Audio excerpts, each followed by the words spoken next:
This is Nicole Phillips, writer of Blacklist Episode 313, Alistair Pitt, and you're listening to the Blacklist Exposed on Golden Spiral Media.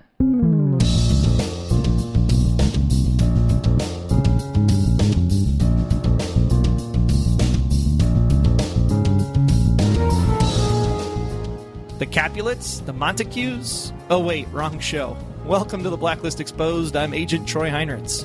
And I'm Agent Aaron Peterson, and I'm here to give dudes an offer you can't refuse. Thanks for joining us this week as we discuss number 103 on the Blacklist, Alistair Pitt, which aired February 4th, 2016, was written by Nicole Phillips, who was on this very show, go find her interview, and directed by Bill Rowe. Show notes and other intel for this episode of the Blacklist Exposed can be found at theblacklistexposed.com. Troy, it is getting a little bit more difficult for you to justify your little Red is mom theory after this show. Yeah? No? Well, depends on how you want to view it, right? I mean, he said, would I eat a peach? And he didn't eat the peach, so. So what did you think of this week? We're not going to listen to your mumble jumble. Hey, I'm just saying, if you turn into a man, you got to play the part of a man, so. Oh, Lord have mercy. All right, so what did you think of this episode? Stop talking. I think it was actually pretty decent. I really liked the reason for the Blacklister coming back up front and center. In this case, it was Red, obviously offing Alistair Pitt because he had to, make amends for Josephine's existence and the way she is right now. So I really felt this was very interesting. The one thing that I thought was even more interesting after watching it the second time, I don't know if you go back and you remember the episodes with Berlin when they were sitting on the bench in Coney Island, and then he was also talked about it a little bit more with, T. Earl King. And he talked about the fact, revenge is a poison, and, pigs get fat, hogs get slaughtered, that whole sequence. Mm-hmm. And this was clearly Red out for revenge. And so I think we'll talk about that as the show goes along today, because some people are thinking maybe Red after last week with the campfire scene and cooking the bratwurst and dancing, and now this, he's not even taking his own medicine, right? He's clearly on a revenge play this week. So is Red becoming unhinged a little bit? Well, we'll get into that a little bit more. I personally really, really like this episode. I had a blast. I like this a lot because it was very reminiscent of The Godfather to me, and there were a lot of balls in the air, but we also got a lot of insight into Red, which we don't normally get. We don't normally get a lot of personal insight into Red, and this, of course, gives more questions because now it's like, who the hell is Josephine? But we'll get to that. But it felt really personal, and I like any episode where it can end pulling at my heartstrings, which this one did. Oh my, and the one-liners this week, you could have like memes galore. It was so good. Yeah, it was very good. So great job, Nicole and the gang. We really enjoyed this episode. But before we get really in-depth into this episode, last week we asked you our profiling question of the week, which was, will Liz keep the baby? And here are the answers. You ready? Ready. Okay. Craig said, of course it will give her someone to cry, pout, and throw tantrums with. In 4 seasons, they will be the same emotional age. Wow, Craig. Back up. Ease that truck up a little bit. Liz isn't that bad. Come on. No, she is not. Come on now. Monica said, no way it will either be adopted by someone secretly working for Red, so he can still keep tabs on it like he did with Liz, or maybe Tom will end up kidnapping it and putting it in some training program like he went through as a kid, which would explain Rom-Com Tom being present once again. Oh, man. So it's going to be like La Femme Nikita? A little bit. Okay. I think that would actually kind of be cool. Not in a story way, just more like, more La Femme Nikita. I like that show. Nate said, Red and Tom are going to convince Liz to keep the baby, and a Blacklister will cause her to lose the baby. Now, that'd be bold, I think. That would be very Blacklist. Mm-hmm. I don't know, man. Anytime you mess with babies, you're really rolling the dice on that one. I like it just because you never see stuff like that happen on TV, but I don't know if they do it. It's the alternate ending on the DVDs because the standards and practices wouldn't let it go by. It's possible. It is possible. Nadajay said, please, please, no. It's not even interesting and ruined everything. Ask Red. He will find the baby a wonderful family and do everything necessary. We know this is how the powers that be will settle it in the end. This is really a very divisive topic, it seems. Still, I mean, even a couple weeks after it was, finalized and announced that they're going to go forward with the baby storyline, I don't know. Liz It's sure seems still- like it's more like a couple months later. Yeah, we're going to talk about that. I mean, wasn't she like, I just found out I'm pregnant last week, and like this week she's like, man, this baby's coming anytime, right? Wasn't it just last week that it was like, hey, I have a very slim tummy because I'm having sex with Tom, and now I'm like, boom, 6 months. It's pretty quick. Body doubles galore. Hey, it's TV. It happens. Simone said, I kind of want her to keep it, but then again, if she gives the child up for adoption, I can see how that would work better for her character and the show. I just want them never to forget that a baby was born and how hard that will be on Liz. Yeah, I think that's probably a lot of the emotional characters that's going to go into her character as the season progresses. I actually think, personal perspective, I think that would be the best storyline. Agree. Pam said, Liz is getting far ahead of herself with the adoption stuff. There's no indication she's talked to Tom about wanting to do it. I think there will be no adoption. The baby will be raised by Liz or Tom or both of them together. It's quite possible, although Tom is really setting himself up to be a problem again. That's what Tom does. Dumb Tom. Kelly said, I think pregnancy is a way to bring Katerina into the picture. I agree with that. People think when Liz has the baby, Tom or Red might kidnap it. What about Katerina? Perhaps she'll take her grandbaby. That's a great idea that I think might come into fruition. I don't like the idea, because I've said this before, I don't like using babies as leverage or story points. But I could totally see them doing that. And finally, Dondi said, nope, she will give it up. Seem pretty confident, Dondi. I think so. Saying I don't think anybody here knows except those on the show what's going to happen. I bet we don't know till the finale. What do you think? I bet you we don't see anything till the finale, if not even into the next season. Yep. Whew. Now for this week's profiling question. How much did the tongue dog have to drink?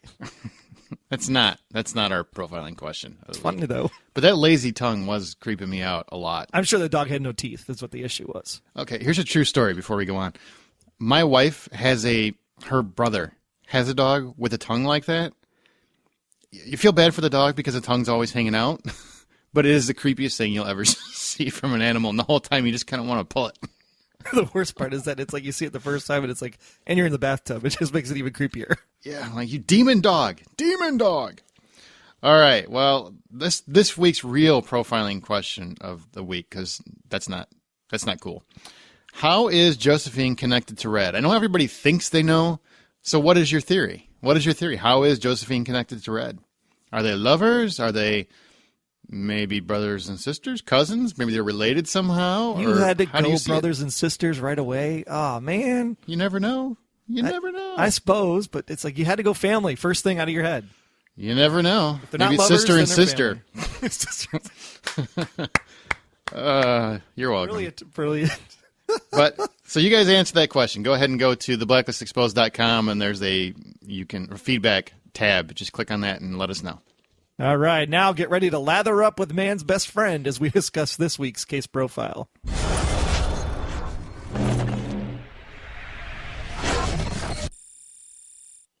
You like Captain Dad jokes, you know that? I love it.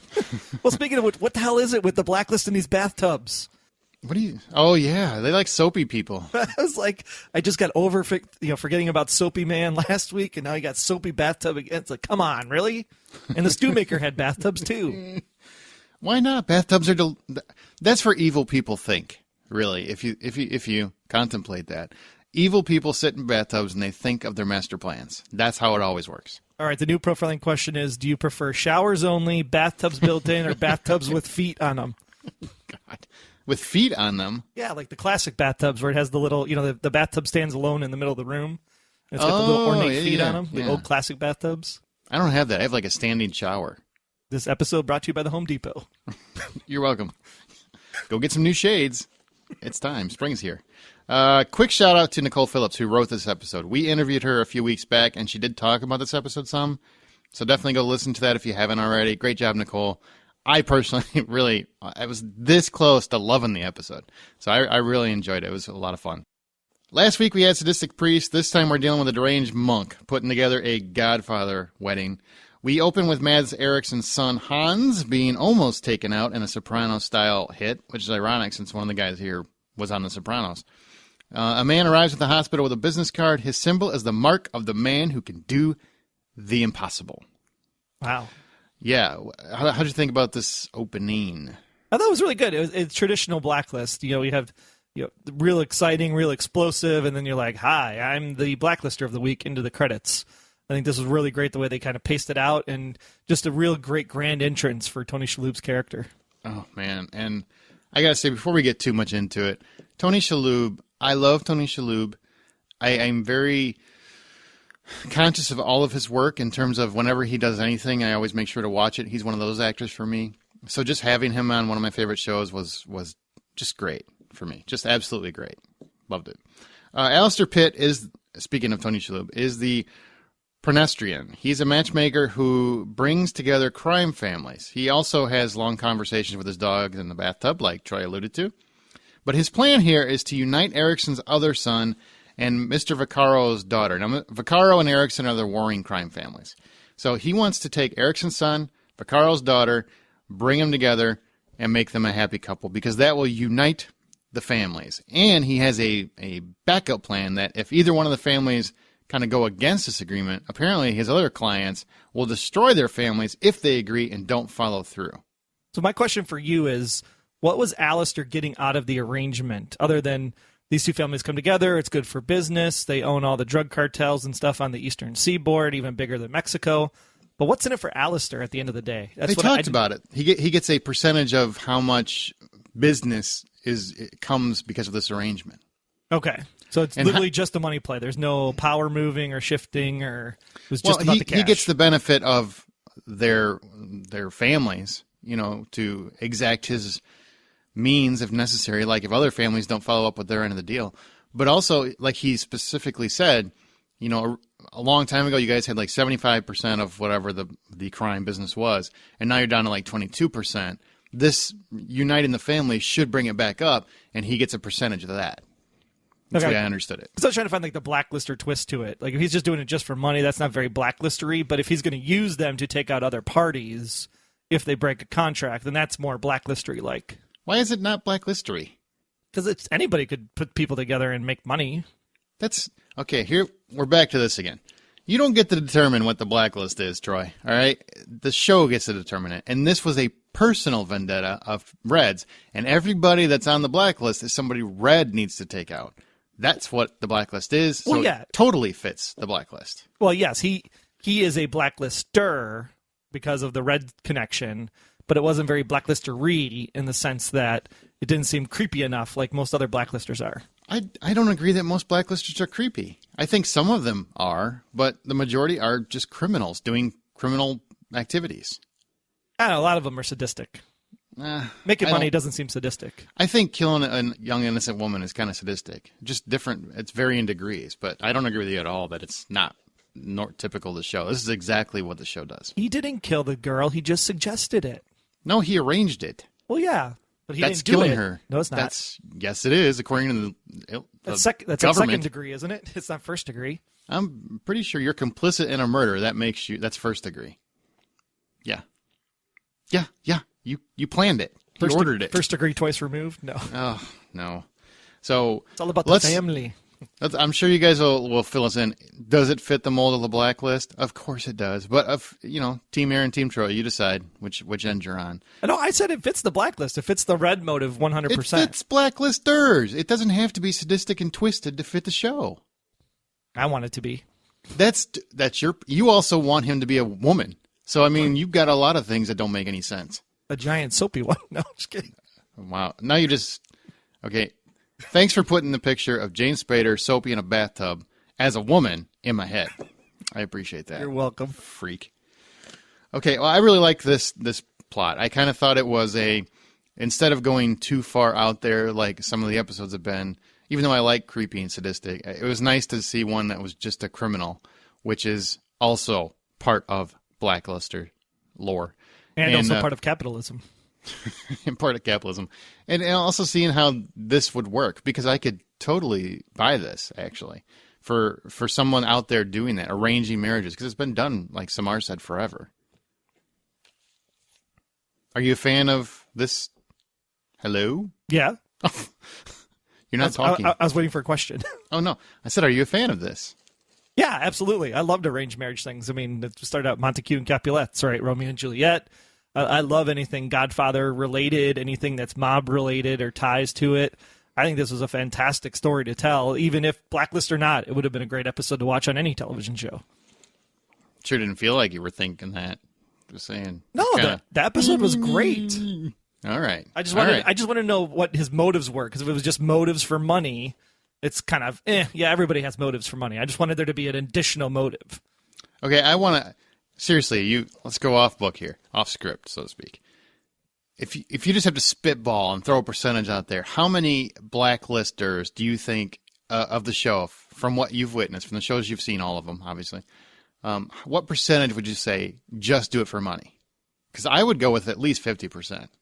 Yeah, I would say that there's probably, I think everybody's doing it for money. That's why I'm saying I think every blacklister has a money component to it. Like you think about even the Kenyan family, right? Even though it seems a little creepy that they're sending their boys into the woods, but it's all about building up their empire and their operation.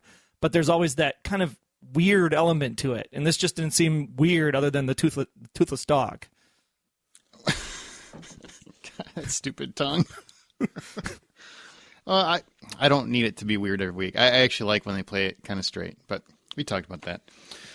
Like I said, it should be noted that Vaccaro is played by Vincent Curatola, who was in The Sopranos and Killing Me Softly. He's kind of like a mob go-to guy.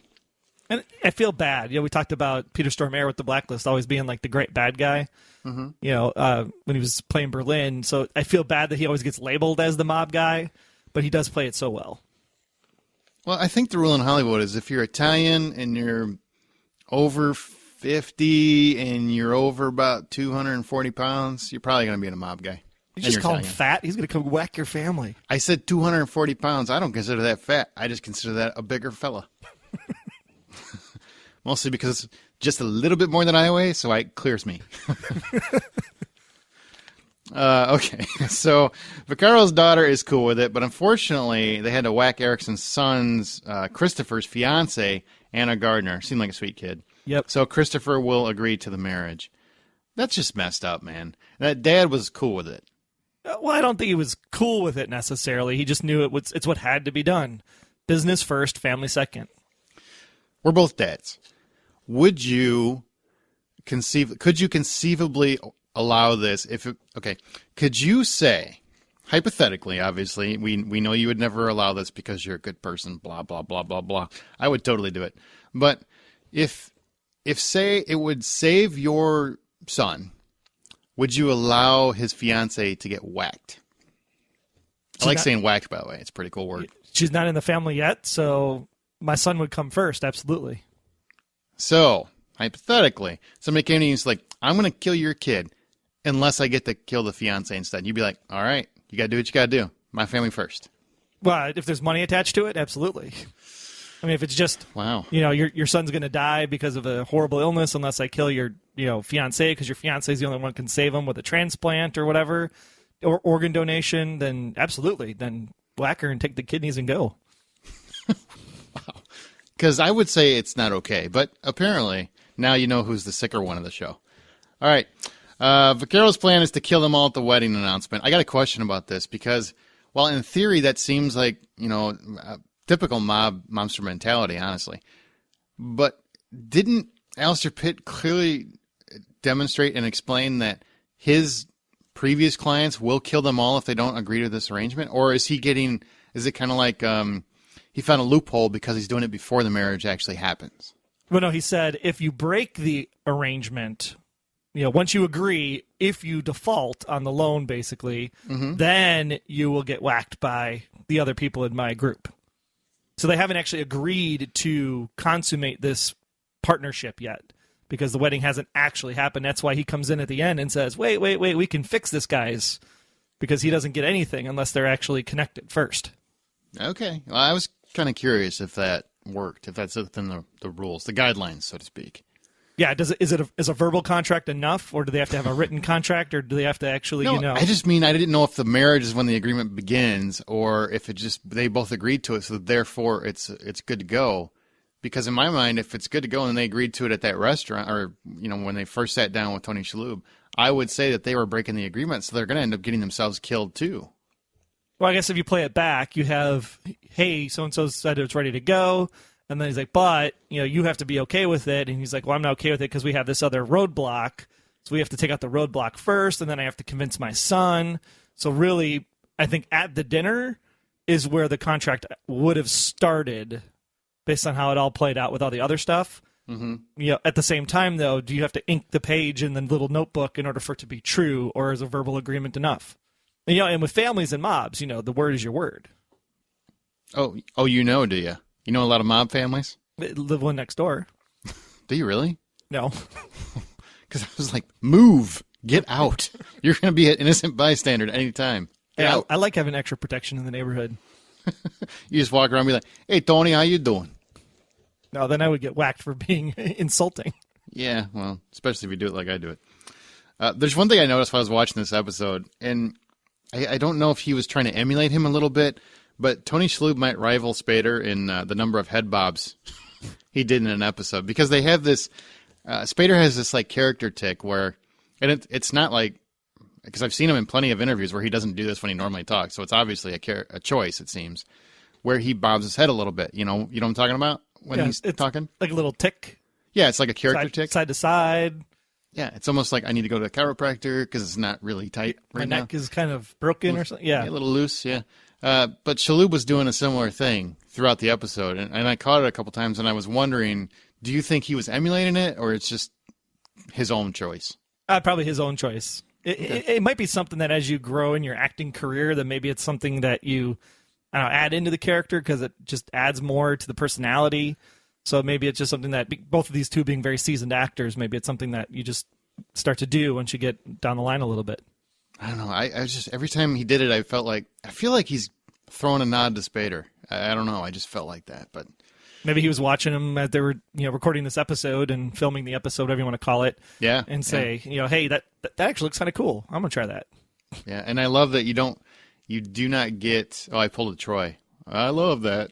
That you don't get It's like the 10th thing you've loved this episode. I know. I feel like Troy this episode. I'm just like, I love that. I love this. I love that.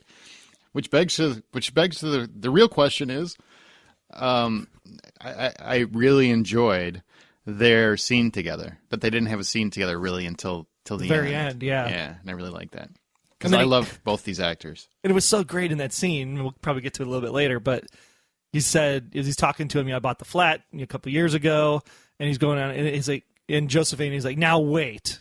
If you're going to talk to that guy, do you interrupt Red? Do you think that was such a smart move? No, you don't. But his toast at the end, which brings us to the end where he had the big shootout, and we're going to talk more, obviously, when we get into specific characters. But his toast at the end, what a telenovela. Troy, where have we heard that before? Oh, John Bokenkamp, you sly dog, you. Because when that came out, I about fell out of my chair. I was like, we got a spoiler and didn't even know it. Why don't you explain that for people that might not have listened? Yeah, so if you go back to episode 39 of this very podcast, John Bokenkamp stopped by, and we were talking, one of the questions from you, the fans, was, how is it that you write kind of the Red speech, the Red dialogue?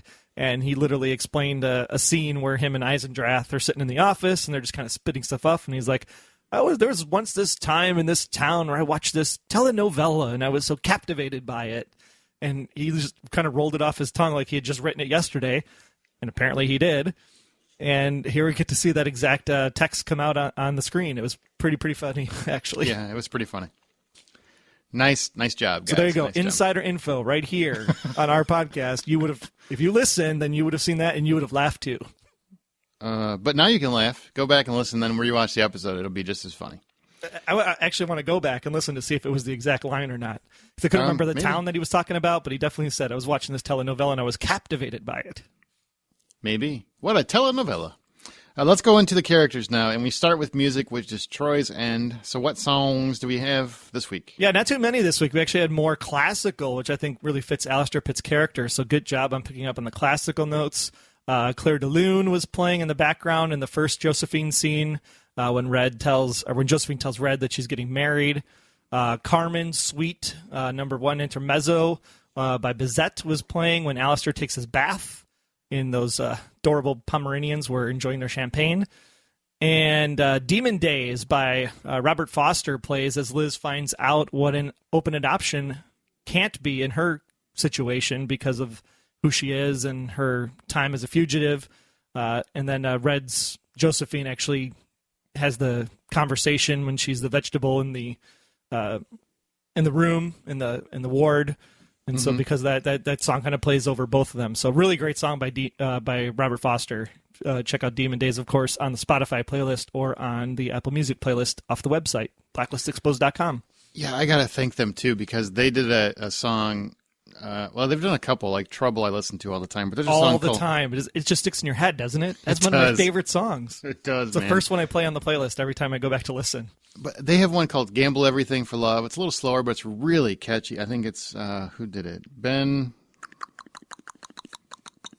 Well, I'll have to look it up. But you guys can look it up. It's on the Spotify playlist. Gamble Everything for Love. That has become like my new favorite song. I listen to it all the time. Like all the time. Every time I go jogging or anything, that song is in there now. I love shows that will give me like new music because there aren't many really doing it well these days. Blacklist does it great. Their song selections are fantastic. Ben Lee. Ben Lee, thank you. Thank you. And I suggested one to John. If you didn't see it on Twitter, it's a song called Devil May Care by Pseudo Boss. Totally fits, I think, and you guys should check it out. But all right, Dembe.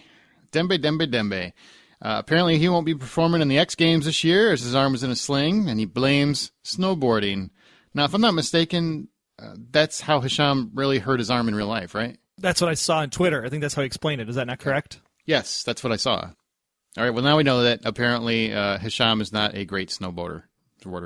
Just kidding. I'm sure he's wonderful, just not at the end. It's harder than it looks. I kind of got the hang of it, and then it got icy towards the end of the night. The first time I went out, and I literally laid out on my back. I thought I was dead. Did you really? I did. Yeah, literally just up in the air and then flat black, and everything disappeared, and I woke back up, and I'm like, holy crap, I'm in the middle of the hill. Someone's going to run me over. Get the hell off the hill. And then I died at the end of the hill at the tree.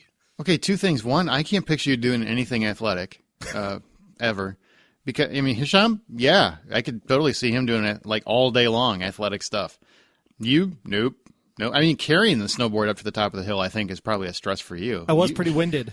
You shouldn't be on it. That's pretty funny. But that's really all Dembe got to do. But he did, stand stoically. He stands stoically better than anybody else on TV, I'll tell you that. He's king bodyguard. DA, oh man, this guy. DEA agent Tucker. Ugh. You sumbitch. Comrade. What a jackass, right? I was surprised Liz didn't punch him in the face. She should have. I mean, the whole episode, he's just antagonizing her, and I don't really get why. Is it just because he believed her to be this Russian spy? He doesn't believe she's innocent? Well, yeah. I mean, everybody else, nobody believes she's innocent. She got off. She got a plea deal, whatever you want to, the press conference. So, yeah, everybody has probably got one dig or another on her. And then when he realizes that Red's there, too, it's like, oh, yeah, you guys really are working together. Stupid spies. Now, one thing I want to mention, I totally think he deserved that sore throat, by the way. I mean, he had it coming. I know it's wrong to say anybody had death coming, but he kind of had it coming. You don't make cracks at Liz. And then he gets shot in the throat, right? Which, that was pretty cool. But the way it's shot, and I just want to point that out because there's a lot of debate about this. Did Red shoot him or didn't he? Red was holding a pistol, and it did seem like Red shot him, but the way that they shot it was really well done, by the way. I just want to commend them on this because you can't really tell for sure. Yeah, you didn't know if it was like crossfire from the side. Because you hear gunshots out in the lobby or wherever that wedding was, which was right next to where he was, and in that central room. So you know that it could be coming from there too, and it could be coming from Red. You can't really tell, but then Red gets rid of the gun. Which way did you take it? Well, at first, because Red chucks the gun into the fish ice again to make it look like it was one of the members of the family that shot him, so that way he wouldn't get in trouble or whatever. I thought that was really great. But at the same time, the way they shot it, the gun was still, he had the gun kind of pointed down at the floor in his right hand. Mm-hmm. And when they shoot him and then it cuts back to him and he kind of laughs, it off like, whoa, didn't expect to see that coming. So you almost wonder if Lizzie shot him or not. Because Lizzie had a gun too. I never wonder if Lizzie shot him. But I do wonder if Red shot him. It would have been cool, though, if she did. Because it's like, don't call me that. I told you not to call me that. And then she just, bam. Well, there's two things. One, if Red did shoot him, and I know most of us are under that assumption, but I want to tell you, I watched that frame by frame. That's one of the, and that's a weird movie, cinematic nut thing of mine, where if I'm unsure of something, I will take it frame by frame. Thank you, TiVo, for allowing that to happen.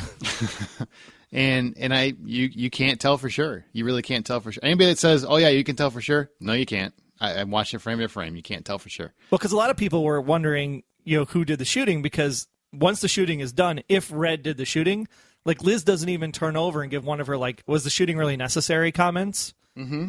She just kind of was like, yeah, whatever, par for the course, and just kind of keeps on walking. Didn't get him help. So that's why I thought maybe she shot him. That's my other point. If Red did in fact shoot, which I think we're assuming he did, it could have been crossfire, but just where he got shot and where Red was, it makes sense that Red would have shot him. It would be a masterful shot since he has his gun down low. But that would mean that she's really okay with him casually killing people. Right. Now at this point. Even federal agents. And the only reason I keep thinking it's Red that shot, because he's like, oh my gosh, I don't have time for this. Mm-hmm. And I was almost expecting him to whip around and just shoot right there. Literally turn around and bang, gone. But see, then again, I have the theory that if it was Red who did shoot him, they would blatantly show it. So, there is that possibility it was just crossfire. I'm just saying it wasn't 100% clear. That's what I'm saying. Yeah, exactly, because he had the gun drawn, too. So even if Red were to pull the trigger, you would assume that, what's his name, Tucker, would have actually pulled the trigger, too, at the same time. Right. So it was well done. It was well shot. It's one of those mysteries that'll never be answered. Nicole, take it to her grave. I just like that people are talking about it, and they shot it so it could be talked about, and they're like, yeah, we're not going to tell you for sure. Because it didn't show a guy in another room that shot and it caught him or anything like that. They didn't show Red's gun with smoke coming out of the nozzle, nothing like that. So you never know. Could go either way. Ram, I just got to do a little quote here. I think it's romantic to forgive someone you love, even if they made an insane error in judgment that causes you to have night sweats and lose 9 pounds in a month. You didn't love that as much as me? I'm still laughing about it.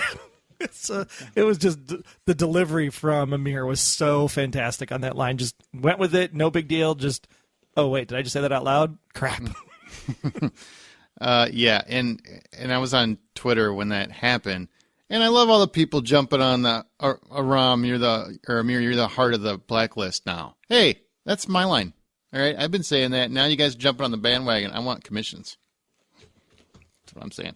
I love that little moment. I thought it was a great touch, and it was nice that it's out there, and it doesn't really sway Samar. I mean, you can tell she knows how he feels, but I really don't think that she feels the same way at all. Well, no, because she still has Levi on the brain.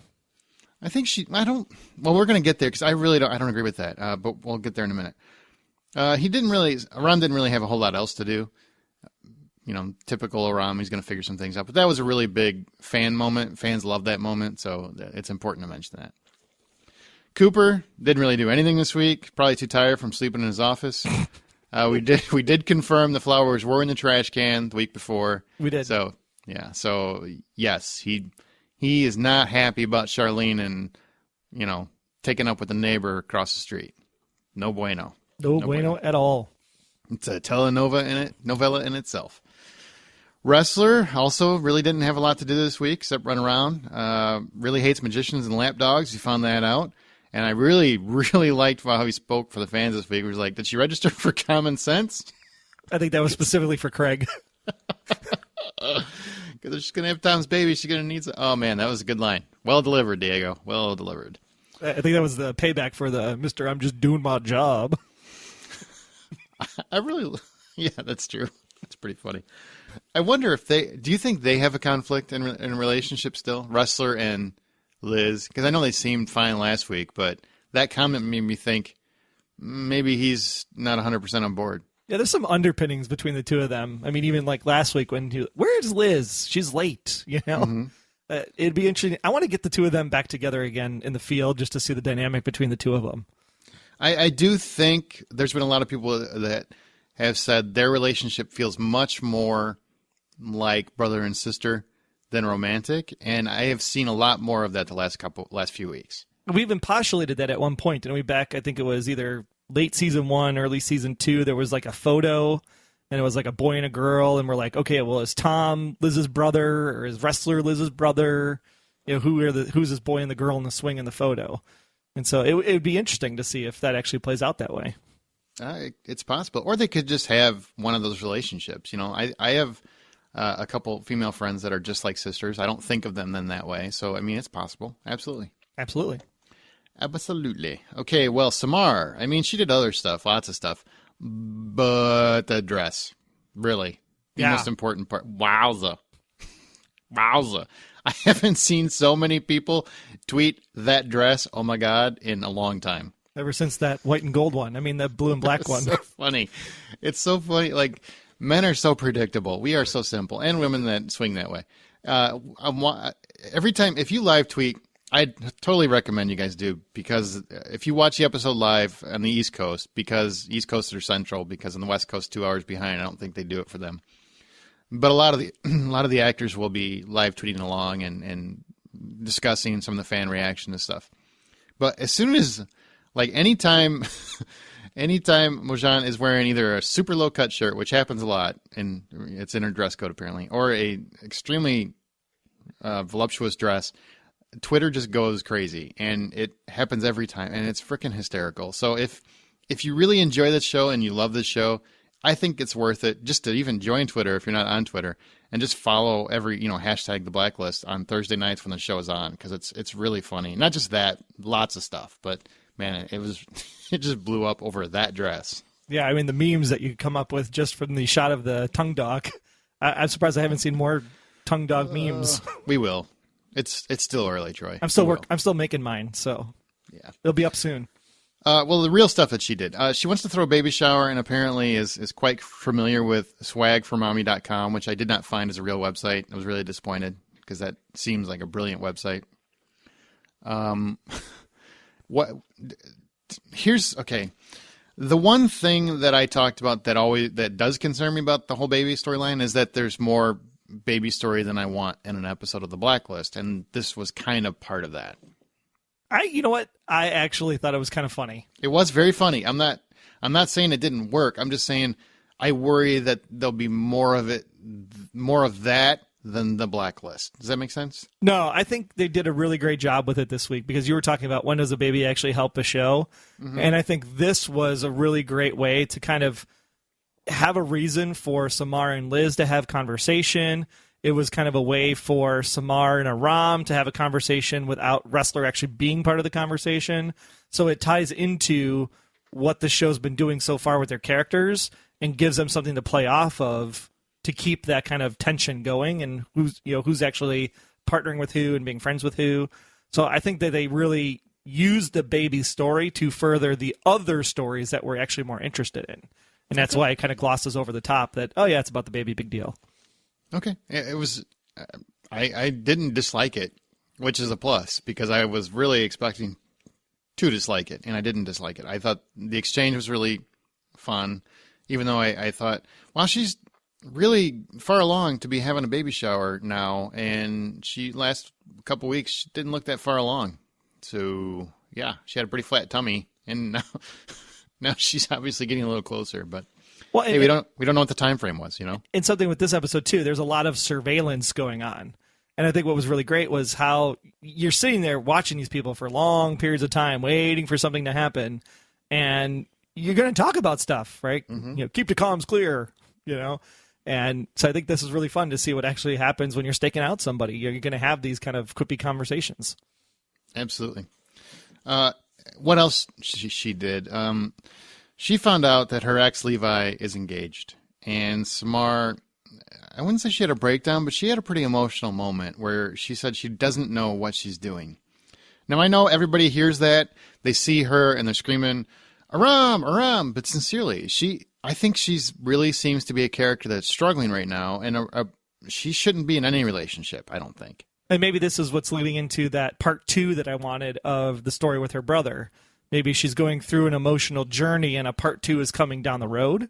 Because, again, John was like, oh, you wanted that as a part 2. I remember that. And so maybe this is how they're doing it. They're actually letting her say, okay, I have this thing I want to talk to somebody about. I could trust Levi, and Levi can understand because he was part of the whole situation. And now it's literally like, oh, he's getting married, so now I don't have that person to talk to. So how far does she keep spiraling down? That's a good question. It's a good question. I really like what I personally like that because it seems like a realistic journey for a character where instead of, all right, now we're going to start slowly matching them up with a rom, instead of doing that, which would be the obvious choice, they show a woman who obviously realizes she's making choices that don't make sense for her. And I really like how they're doing that. So we'll see where that goes. I'm curious where it's going to lead. Now, Gina Zanetakos. As I like to call her. How do you pronounce it? Zanetakos? Zanetakos. Gina Zanetakos. She came back this week. Well, I guess first off, why don't you explain who she is? Because a lot of people have come onto the show, season 2, season 3. They can't remember, or they didn't watch the first season. They came in late. So why don't you explain who she is? Okay, long story short, back in season 1, there was a situation where Tom and Liz were at Angel Station in Boston. He was there for an interview. Apparently somebody was going to get hit and killed during the course of that trip to Angel Station. One of the people that was there was Tom. Another person that was there was Gina Zanetakos. And she first appeared in episode 6 and was number 152 on the Blacklist. And she literally works for the Major, which Tom, we know, as Jacob, worked for the Major. So these two have been working together for quite some time. And actually, when Red said it used to be Tom's lover, and then when Gina's in the hospital in that episode, she's like, I'd never seen him before, that obviously was a lie. But Red didn't lie because apparently they did have feelings for each other because she gets pretty pissed off that she got ditched for Tom's mommy child. And kind of set her up. Yeah. Yeah, that's not good, man. I was in jail, you sucker. So she had some great lines. You expect me to hire you so you and the woman who sent me to prison can live happily ever after. Now, I guess my question would be, do you think she is setting him up for a fall? That's a really good question. Maybe... I know. Right? Let me answer what you ponder. Get back at Tom or get back at Liz? I think that's the question. Get back at Tom. I don't really think she would hold it against a pregnant woman. I think she would hold it against Liz because Liz is the reason she was in jail. It wasn't Tom that... Yeah, that's true. That is true. Tom was like, I don't know anything. I'm just here getting interrogated, and I'm a good liar. And how did she get out of jail? It was somewhere at the end of the Berlin episode, I think. There was something about she escaped or she got a release or a pardon or something. Okay. It was very, very quick, and that's why everybody was like, oh, she's free. We should have her back, you know? And so I think this is where they were able to get her back was this episode, which is weird. I mean, I think we should probably talk about that. The Josephine storyline with Alistair Pitt makes sense, but then you have this just to have Tom in the show piece. And it's almost like you could have had the whole jewelry heist situation be a completely standalone episode and then have them remerge or something. So I don't know how you felt about this jewelry heist getting stuck in there, and do you think it'll actually play back into the main storyline somehow?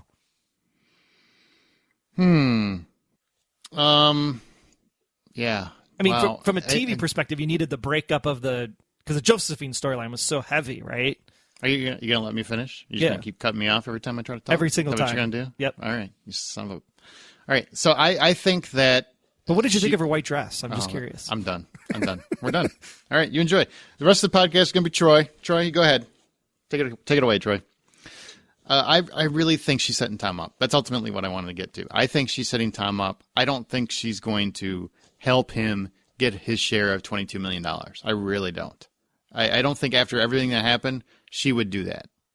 I think she needs his help to get to the $22 million, but then she's going to sell him out to the Major, who was referenced as being in charge of this op. Which is how I think it ties back into the main storyline. So I think because the Major's been looking for him and he's got a score to settle, then maybe the Major comes back into it, and that's how Liz and Red go after the Major to save Tom. Well, that's a hell of a theory. I mean, I guess that's possible. I don't. Because otherwise, what's the point? I guess is the question. Like, if I was Red, I'd be like, well, we can't get to him. Sorry. I guess Tom's going to have to die. I mean, well, that could be the other thing. Red and Liz go after the Major and say, hey, we know where Tom is, and then the Major can kill Tom. And then I you don't get your think wish. they're going to kill Tom. I don't think they're going to. I don't necessarily want Tom dead. I'm just saying I think Red wants him dead. See what I'm saying? Like, I can't picture, even for Liz, do you really think Red would go save Tom? I think if Liz asked him to, he would. He's already done it like twice. I know, but that's what I'm saying. What do you do it again? I mean, especially when he's already warned him, stay away from her. But if he needs Liz in his life, then absolutely he will keep Tom around. under a very short leash. Well, were you surprised to hear the Major was involved again? Like, is back in the mix? I loved it. I think that's really how are they going to introduce Gina back into the storyline without introducing the Major? And I think the Major has more to play in Red's backstory than we know.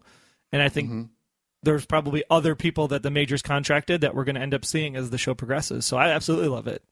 I thought the Major died because he was still left by the neo-Nazis and they just finished him off eventually. So the fact that he's still alive, I think, is really interesting. Yeah, I thought so too, honestly. The one thing that, I mean, and we can segue into Tom now. Why is he even mixed up in this? I guess that's where I'm a little bit lost. I realize he wants to get some money for Liz, but she's already been pretty clear that if he gets mixed up in anything again, it's not going to work out. So why even chance it? I'm a dad. I need some money. I got no job. I get that, but it just seems like a stupid idea. It does. I mean, it does. There's got to be some way much easier for him to be able to score enough quick cash to make it happen. Like, even at $500,000, you're doing pretty well for a long period of time, especially just living on 2% interest. So, going for $22 million seems like a big stretch.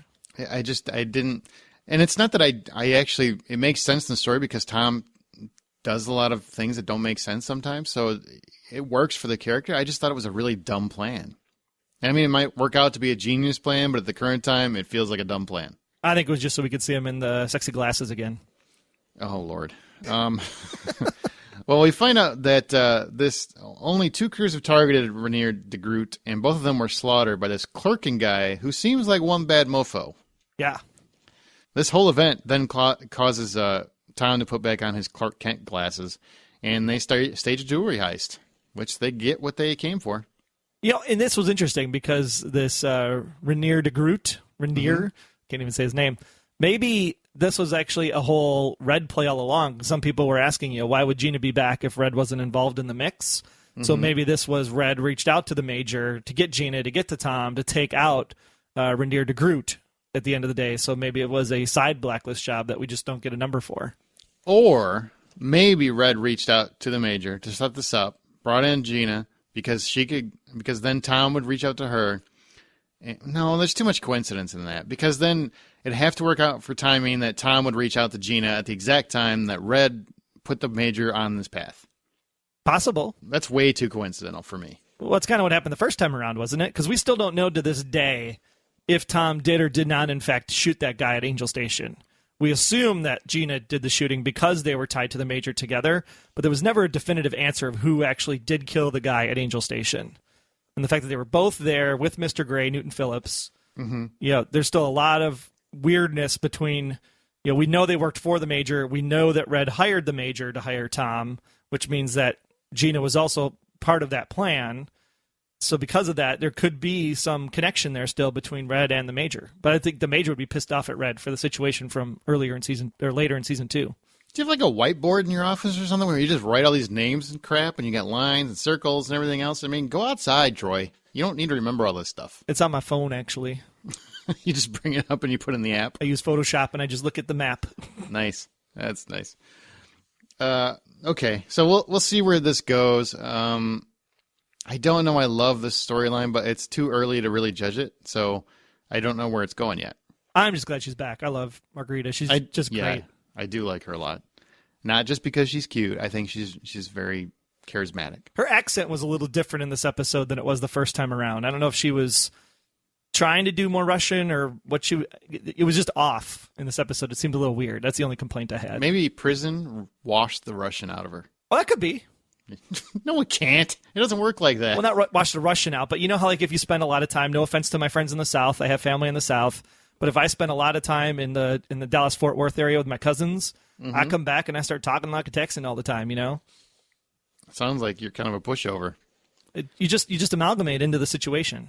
Chameleon. No, a real man doesn't. That's what I'm saying. Real man vocally, stays true to himself. Vocally, Troy. I'm Stays like true Jacob. To himself. Or herself, as the case may be. I'm not sexy like Jacob, but vocally I can be. You definitely are not. Nor are you athletic, once again. Apparently, because I can't snowboard. No.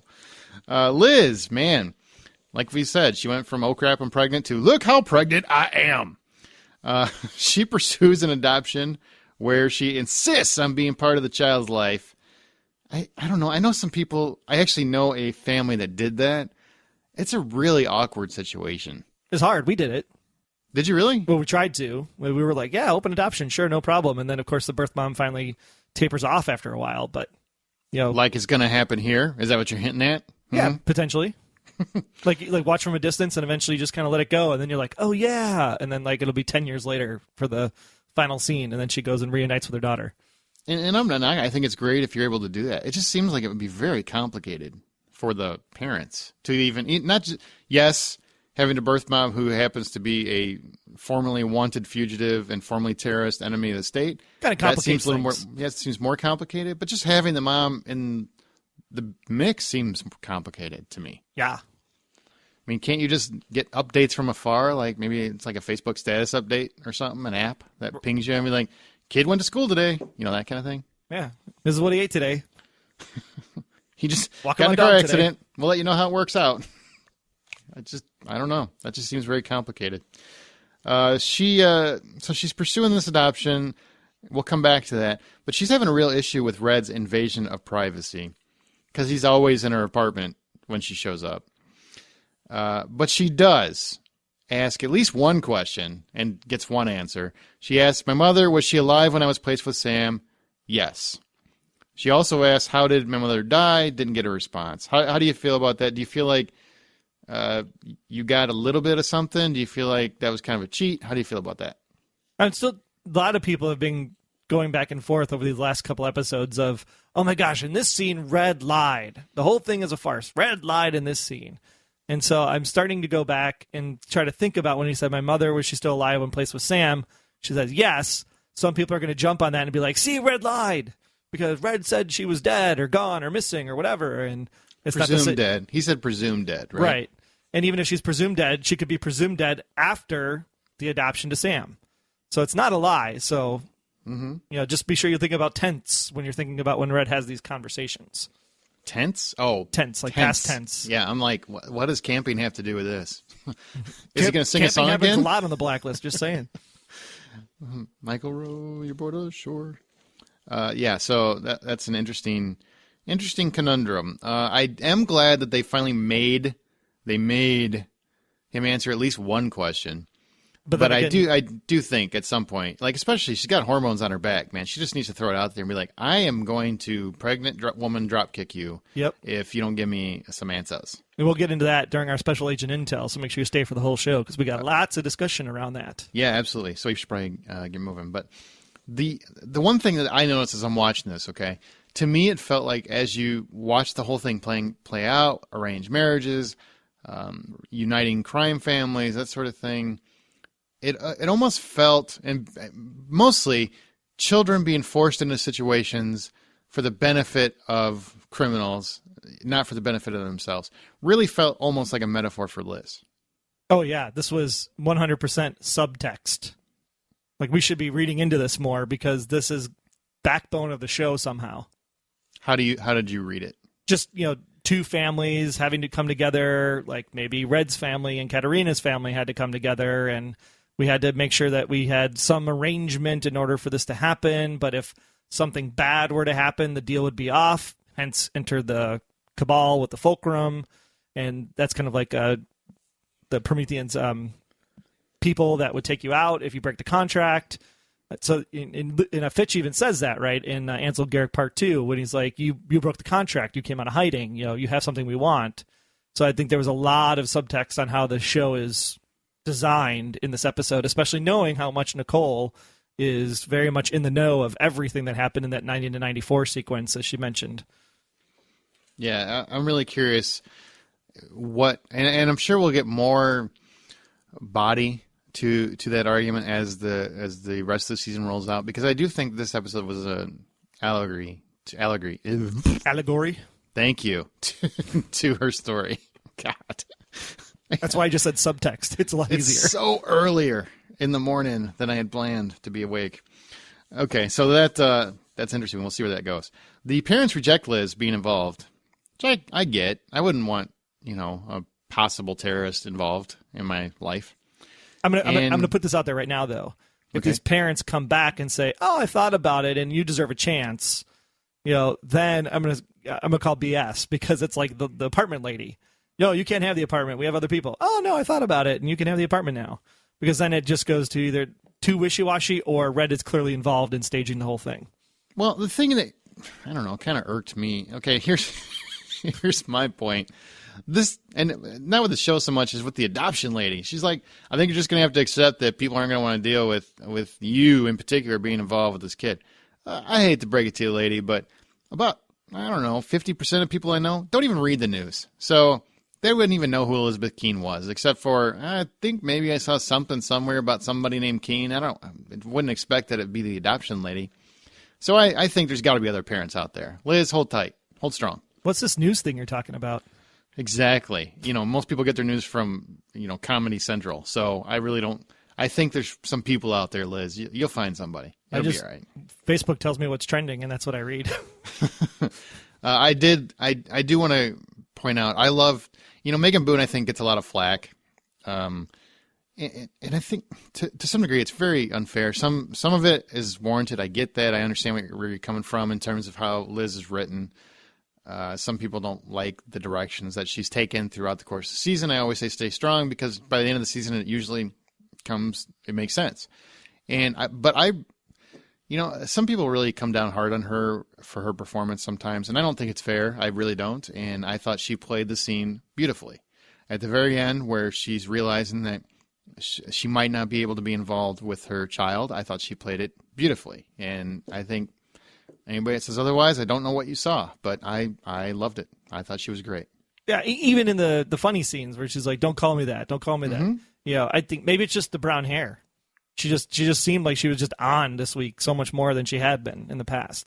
I haven't really had a problem with her. It's been some of the character choices, but I really see that, and I think it's one of those things where because the show is popular, it hit that apex where now you've got the criticizers that are coming out in droves. And I'm not saying, maybe you have legitimate concerns and reasons why. I'm not judging you. I'm just saying what I've seen. Some people are being unfairly harsh, and I don't get that. So agree. I don't agree with it. Let's see. Josephine Moliere?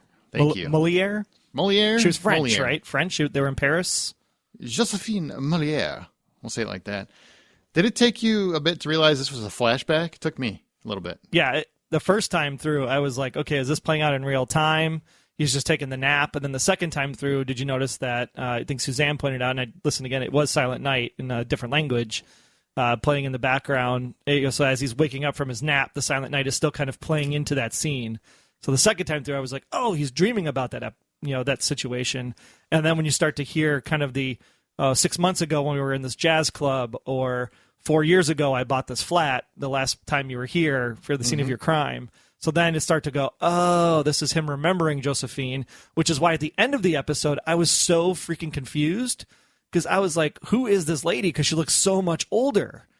And I didn't know if that was Josephine or not. And then he pulls out the thing. And because she was so much older, I thought maybe it was Josephine's mom or a sister or twin sister or something because of the Lord Baltimore thing. And I was so confused the first time through. Second time through, totally get it. Flashback, and it was her 4 years later. Really? It took you 2 times to get that, huh? It did. I'll be honest. I was watching the Twitter stuff, I respect that you're being honest, but I also think you're kind of dumb because it was it was pretty obvious. Sorry. Well, not the first scene with them. The first scene, you're like, oh, they're just in Paris. No, I meant by the end. I'm like, by the end, it was pretty clear. I mean, he even at one point when he comes back the second time and he says, or they referenced it's been 6 months or whatever, and then he wakes up like he's been dreaming. I mean, that's your cue right there that it's a flashback. It's a memory. But how far back was that memory? I thought that we don't know. I thought maybe it was like he was just remembering the dinner from last night. Yeah, so it wasn't. I get what you're saying. Yeah, that's why I thought it wasn't a true flashback, long period of time, because the lady at the end was so much older. And then the second time, and he said, "I bought this flat 4 years ago." Then it clicked why she was so much older. So we get the indication that they have a relationship. I would say that it's not clearly spelled out or defined as to what their relationship is, other than Josephine loves Red, and he gifts her with little animal figurines. But when she mentions that he's going to be, I'm going to be married, he asked if you love him. But to me, it seems more like I'm concerned for you as a friend, like I love you as a friend kind of thing. I don't get a romantic relationship like many people are alluding to. Then but then you have where she's beaten into brain damage, so to speak, and it seems like she says to Red, he knows about us. Now I don't know how she meant that, and I think that was intentional that we don't know how she meant that. So how do you take, after you've seen this twice now, how do you take their relationship? Yeah, the first flashback, it still seems like maybe they had some kind of relationship together.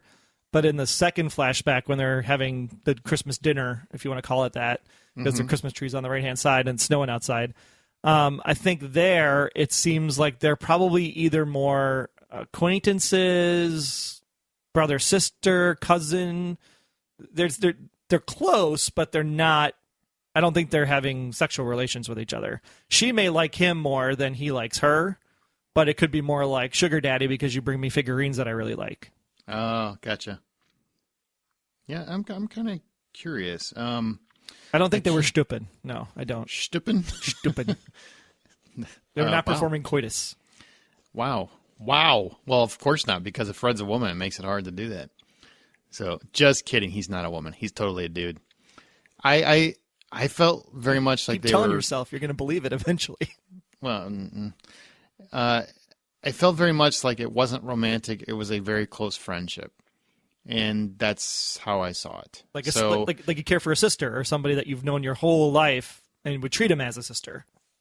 Like I said before, I've got a couple female friends that I'm very, very close with, and if it was a similar situation, I would feel the same way. And it's not romantic. I can't think of them in that way at all.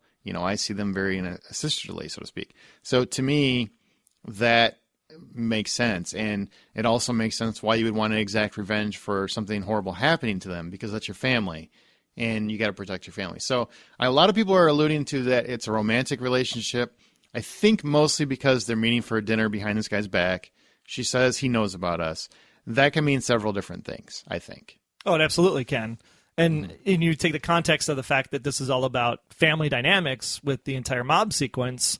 Yep. You have to say, I mean, if he's really willing to go hunt down this guy after 4 years of the situation happening because he wants to put this guy in the ground for what happened, you'd only do that if the lady was your lover or the lady was your family. Mm-hmm. So I clearly think that Josephine is somehow tied into Red as a family member. And I think, okay, now hear me out. I think, because as I talked about earlier, I feel like the whole episode is kind of it has subtext. Whew, don't want to make that mistake again. Of Liz's life. I wonder if some of the reason why he won't let Tom remarry Liz is because he won't make this mistake again. You know what I mean? He's not going to set up a situation where she's going to get hurt because of the guy she marries again. And correct me if I'm wrong, I think Nicole even said on Twitter that it was, I don't think she spelled out specifically like parallelism to Liz, but it seemed like she was implying that there's some parallelism to Liz in the Josephine relationship. I didn't see that tweet, so I didn't see it. Okay. Or I don't think I saw it. But if someone saw it, let us know. Yeah, but that's totally what I get out of it. I mean, as I'm watching it, as it completed, I'm like, this makes sense. If you take it from a family relationship, familial relationship, I would see it very much reminiscent of the Liz and Tom relationship, that he's not going to, which is why he's so passionate about you. You're not going to marry her again against my wishes, because he doesn't want to repeat that mistake. Yep. And I think that's why this story was important in more ways than just giving Red some backstory. It's kind of explaining why he's so worried about it. Mm-hmm. Which makes sense. It does. Red, if I paid taxes, I'd be outraged. I thought that was a great line. Absolutely.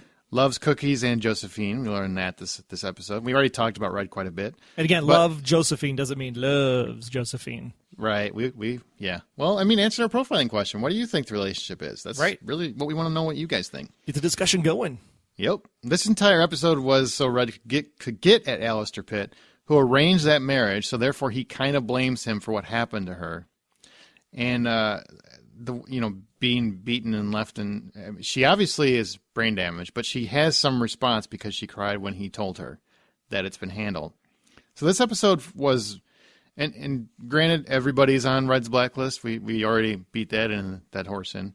But this one was personal. This was not business. This was not about Red's shoring up finances to fight the cabal or anything like that. This was totally, seemed to me, a personal vendetta. Which goes back to what we talked about at the top of the episode. Is Red becoming unhinged a little bit?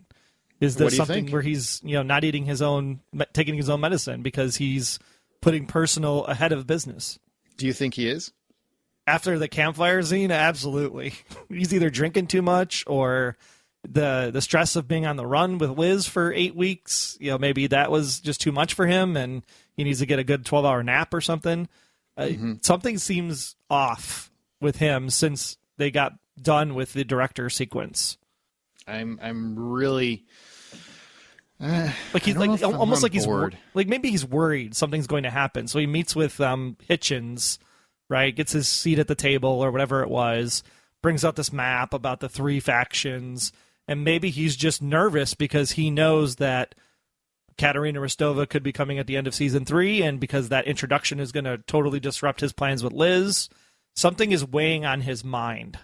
And I don't think he's losing it. I think he's the ramifications are causing him to reflect on personal issues. I think he's been waiting for this opportunity to arise because he obviously didn't know who Alistair Pitt was because he had to make him come out of the shadows and identify himself.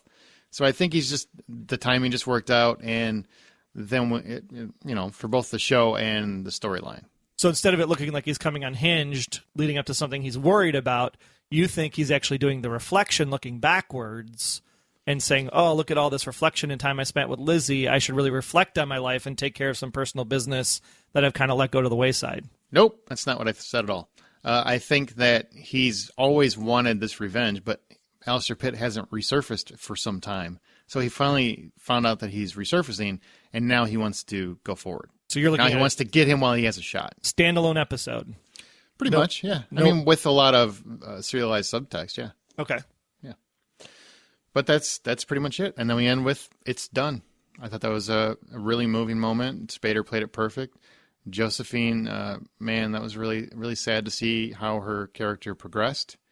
And I'm kind of curious to see what more backstory we get in the future on her. And the fact that she was still there, not able to talk, clearly a vegetable at that point, but she was still conscious, I guess, would be the way to put it. Cognizant, yeah. Because that tear came down the side of her cheek. It was like, oh, my goodness. I said this like 2 minutes ago. If you would listen, stop talking long enough and listen to me, you would have heard that. Why would I listen to you? I don't know, but you should try it. It makes conversations go way smoother. Way smoother. All right, well, the show's not over, so don't go anywhere. But please remember to download the Blacklist Exposed app for iOS and Android. And be sure to go even deeper into the mystery of Red Reddington by visiting our partner Blacklist site, theblacklistnbc.com, which Suzanne just had an interview with John Bokenkamp up there. Check it out. Now fully redesigned and mobile-friendly. And also they got a new interview from Glenn from the DMV. It's coming soon, so keep an eye out for that. I love Glenn. Glenn's awesome. All right, we'll be right back with this week's Red's Rhetoric right after this. You go through there, it's 1960. Stephen King's time travel thriller, 11/22/63, is coming to Hulu.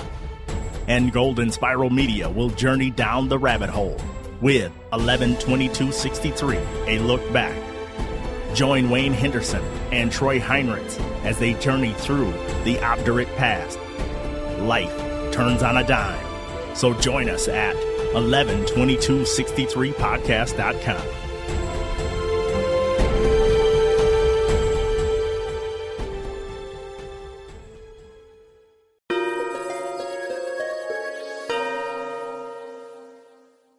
Well, apparently being an outlaw is the same as being a sinner, as Gallup couldn't even declare a winner with the polls being so close last week. The rough count shows Red Outlaw with a slight advantage, but Iowa hasn't checked in yet since they were too busy with some other election. This week, our first scene comes as Red decides to wake up from his daydreaming. Hello, Lizzie. You have the photo? Good luck getting an ID. The DEA had nothing. Facial recognition was a bust. CSU swiped for prints, but it's an active business. They pulled hundreds of latents. Running those will take time we don't have. Your law enforcement agencies love their gadgets and their sweeps. The FBI admitted to spending, $1 billion on facial recognition software, which means they spent at least $3 billion. Honestly, if I paid taxes, I'd be outraged. Rogelio! ¿Cómo está? Bien, Raymond. Hey, hola de me. What happened to your arm? snowboarded. This man, I want him found. For you, Raymond. Claro que sí. Right now, hotel maids, cooks, waiters, valets, all over the city are receiving that photo and will be searching for our target. The people who do all the cooking, cleaning, washing, carrying, and parking, they have access to everything. You may recall, I once had the opportunity to broker the sale of Rembrandt's Storm on the Sea of Galilee. You mean, do I remember you being in possession of a stolen masterpiece? Yeah, I recall that. Well, the man who actually stole the painting, Rogelio's cousin, was his gardener. How is Tony? Deported. Last month. Dembe will give you the number of our man in Calexico. He just built a fabulous tunnel. We'll have Tony back by this time next week. Many thank yous, my friend. Your fee and a bonus to the first person to spot our man. Our second comes when Red does what he does best, enjoying a fine beverage. Love is a funny, fickle thing. A slippery slope. Most weddings are fraught with it. This one, not so much. This is business. The brainchild of a brilliant opportunist, a broker of bonds, a procurer of peace. You would think, being singularly responsible for this evening's prenuptials, he might take a bow. Where is he? Come now. Don't be modest. You do such astonishing, despicable work. Maybe I think it's enough. I'm dying to hear how he did it. How he brought you two jackals together. How he got rid of Christopher's fiancée, Anna. How he lied to the boy, let him believe she was slaughtered by the Vacaros, only to turn around and convince him to marry into the very family he despises. What a telenovela! The hell are you? No, wait. I want to hear what he's saying. I once spent 3 weeks cooped up in a motel in Zihuatanejo, just glued to the telenovela Amorcito Corazon, my darling sweetheart. This unlucky-in-love architect who lost the love of her life when she was 18 because of her controlling father. But perhaps I cut too close to the bone. It was you, Mads, who approved the hit, isn't that right? Dad, what is he talking about? He's drunk. Never would I have. Killing the love of his life. They killed Anna. You said so. No. We never touched that girl. You're the animals who operate like that, not us. Here we go. Better than TV. Which was your favorite this week? Let us know in the Facebook group or vote in the Twitter poll. If you love an all-knowing network of hardworking people, vote Red Eyes. Or if you prefer a good telenovela, vote Red Toast.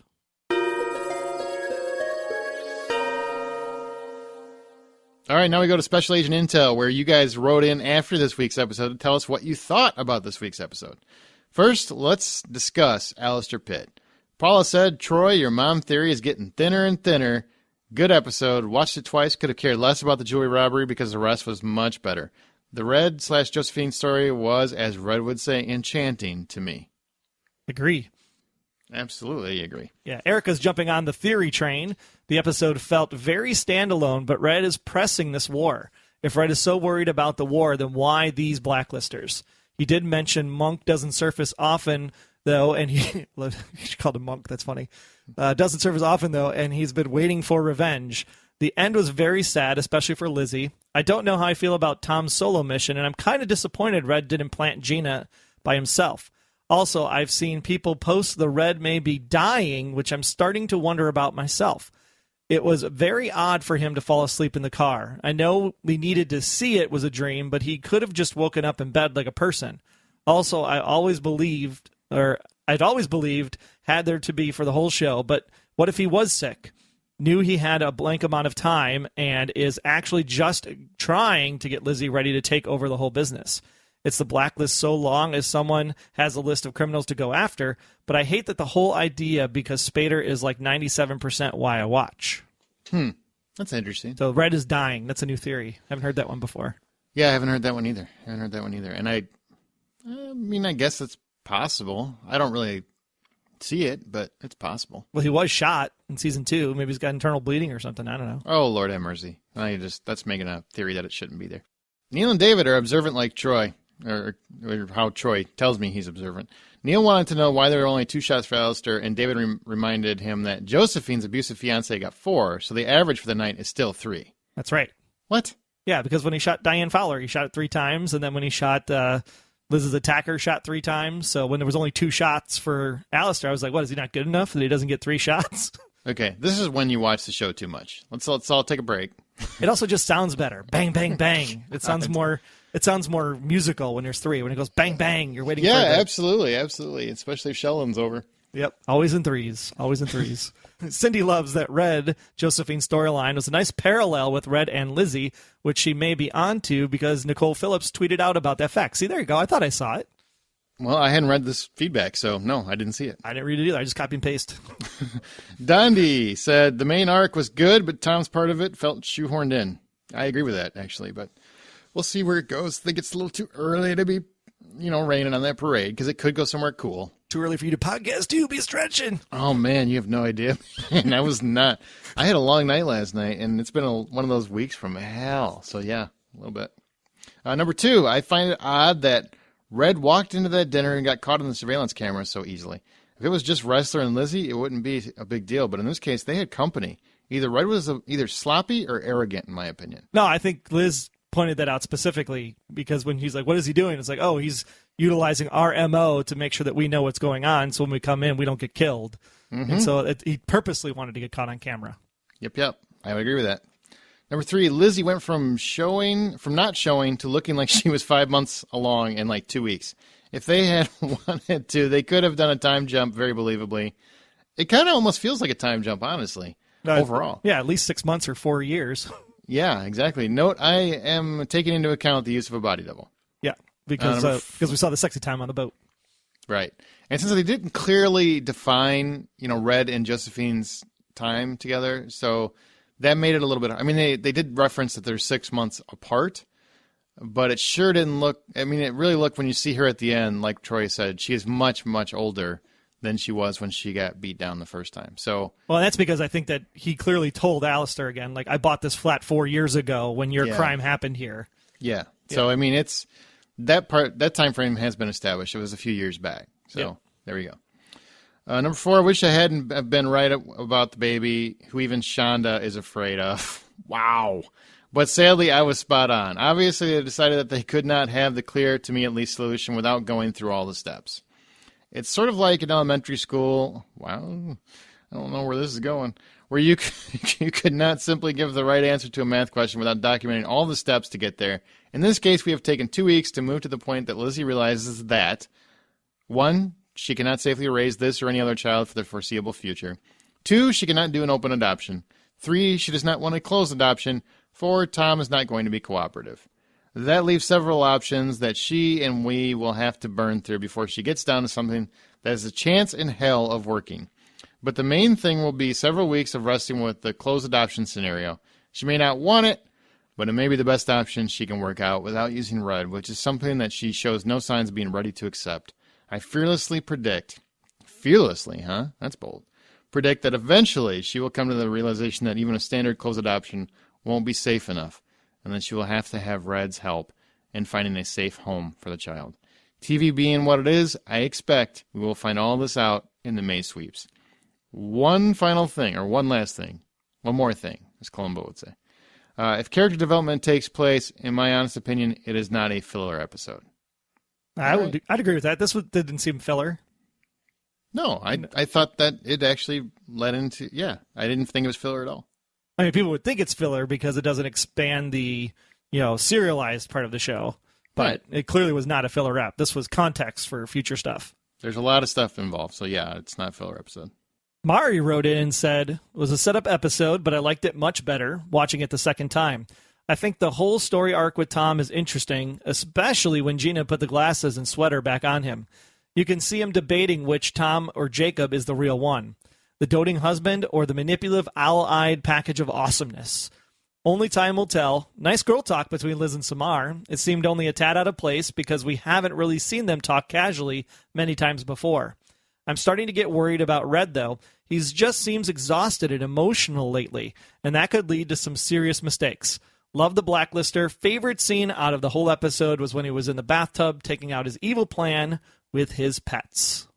All right. Well, now we also asked you to talk a little bit about, because we had this, your mom was pregnant. She thought about giving you up for abortion. And we were all like, okay, this is way too much information. Just tell us the freaking answer already. And so we asked you, would you stop watching the show if you actually knew what the relationship between Red and Liz was. So Sal said first, yeah, I'd keep watching because the reveal could lead to new chapters and the real endgame Red actually has planned. Suzanne says, I don't want to know yet, but maybe there is a compromise in the middle.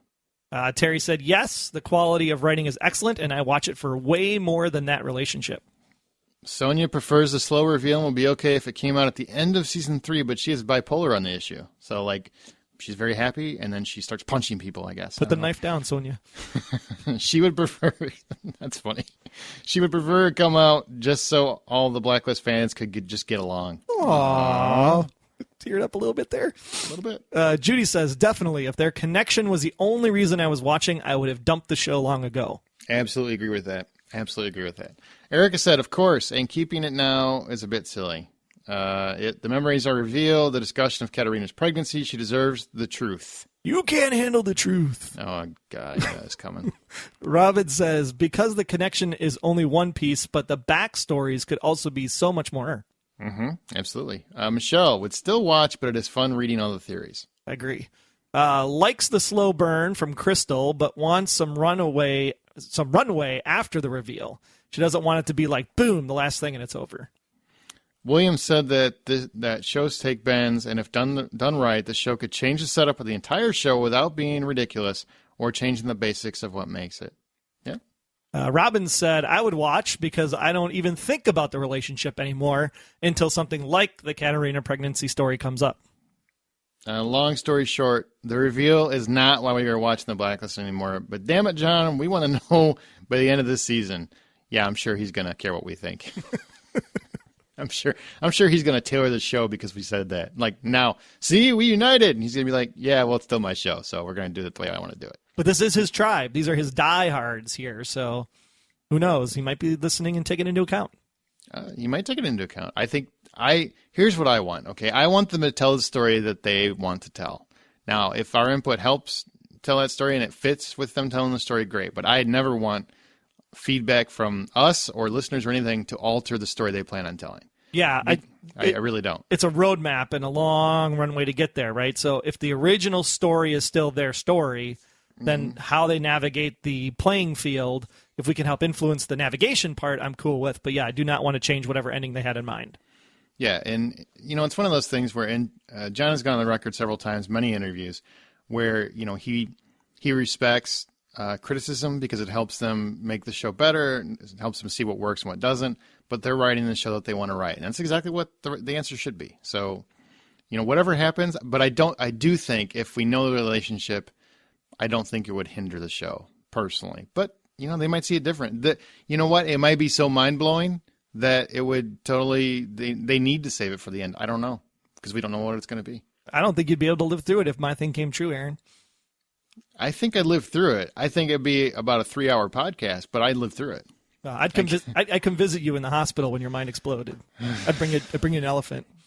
It'd mostly be because my pride was exploded. Exactly. That's what would have happened. It wouldn't be my mind. It would be my pride. Because I'd be like, man, Troy was right. God, there's nothing worse than when Troy's right. Because then I got to hear about how right Troy was for so long. Poking camp, your check's in the mail. Okay, guys, that's going to do it for this episode. It's already, actually about the same as always these last few weeks. We had a lot to talk about. Big thanks for listening. Do not forget to answer our profiling question, pretty please. How is Josephine connected to Red? What is your theory? It'll be great to read those, and until then, we'll see you next week. Until next time, I'm Agent Troy Heinritz. That's at Troy Heinritz on Twitter. And if you want to learn more about me, just visit, about.me/Troy Heinritz. And I'm Agent Aaron Peterson. You can hear me talking about movies and TV on the Hollywood Outsider podcast, as well as Remake This Movie Right. We are available at thehollywoodoutsider.com or on Twitter at H_outsider. Be sure to subscribe, download the app, submit your feedback, but most importantly, keep yourself off of The Blacklist.